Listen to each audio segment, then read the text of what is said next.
Die oomblikke van sterf is net so heilig soos die oomblikke van geboorte. Dit is 'n oorgang na 'n nuwe begin, ook na 'n nuwe reis.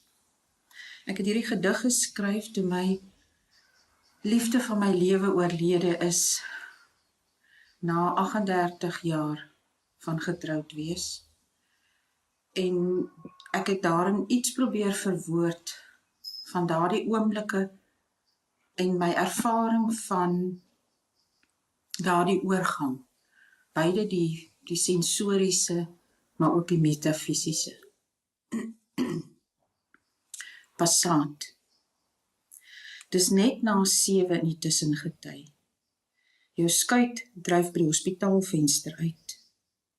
'n wig deur lae lug. Kantel 'n oomblik in die golf se terugslag. Kry dan vaart. Jou hand in halwe groet gelig.